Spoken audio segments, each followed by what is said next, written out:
The Netherlands arrived in North America carrying decades of history and the weight of massive expectations. But Sweden brought something different, a raw, clinical hunger that has turned this Matchday 2 encounter into a warning for the rest of the field. The setting is Houston's NRG Stadium, where the humidity is matched only by the pressure building inside the Dutch camp. Manager Ronald Koeman is currently navigating a crisis of confidence. After leading 2-1 against Japan, his decision to pull a dynamic midfielder for an extra defender invited a late Japanese surge, resulting in a costly 88th-minute equalizer. Sweden occupies the opposite end of the psychological spectrum. Their 5-goal demolition of Tunisia was the most efficient attacking display of the opening round. In just one afternoon, the Group F hierarchy was flipped. The tournament favorites are now chasing the points, while the supposed underdogs are leading the pack. This 90-minute window pits Dutch desperation against a Swedish team sensing a historic opportunity. The current standings show exactly what's on the line. Sweden holds the top spot.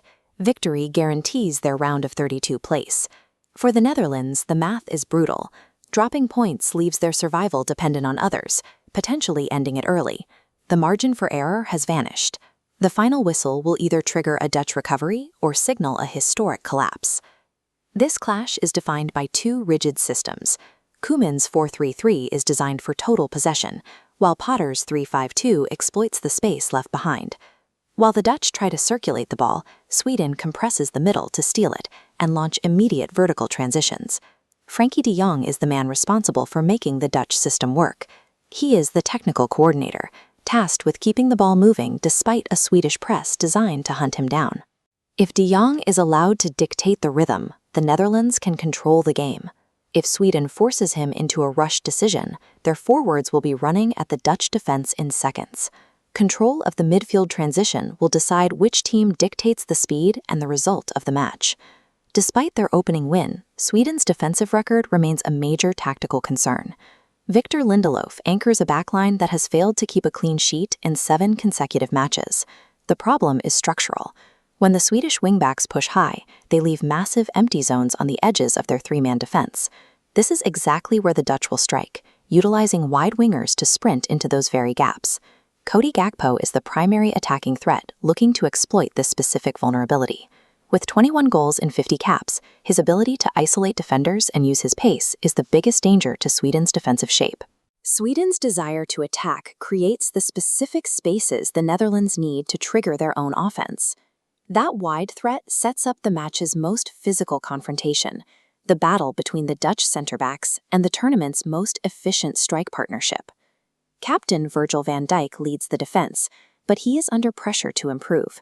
He scored against Japan, but his back line looked vulnerable to the exact kind of vertical movement Sweden specializes in. He faces Viktor Gyökeres and Alexander Isak. These two combine physical strength with elite finishing. Gyökeres alone arrives with 20 international goals in just 33 appearances. If the Dutch fullbacks commit too far forward, the defensive line is broken. A single vertical pass will isolate Van Dijk and Van Hecke against two of the fastest strikers in the world. A single error in Dutch positioning will result in an immediate one-on-one run toward their goal. History suggests this matchup is often decided by the thinnest margins. In 1974, these two nations played out a grinding, scoreless draw during the World Cup group stage. That pattern continued in the Euro 2004 quarterfinals, another 120 minutes of goalless tension that only ended when the Netherlands finally broke their penalty jinx in a dramatic shootout. Today's opening goal dictates the match geometry. If Sweden scores first, they retreat into a compact block, challenging the Dutch to break them down. If the Netherlands score, Sweden must abandon their shape to chase the game, leaving them vulnerable. The first goal won't just move the scoreboard. It will decide whether the match remains a tactical stalemate or turns into an open, high-speed chase. The Netherlands are under immense pressure to perform. Their fans expect a response that proves they can still control their own destiny in this tournament. But they are facing a Sweden side that is playing with absolute freedom, led by a strike force that has already proven it can punish the slightest defensive lapse. 90 minutes in Houston will confirm if the Netherlands can steady their defense, or if Sweden's scoring run makes them the most dangerous outsider in the draw. Will the Netherlands restore order? Or is Group F about to be completely taken over by Sweden? Tell us your score prediction in the comments.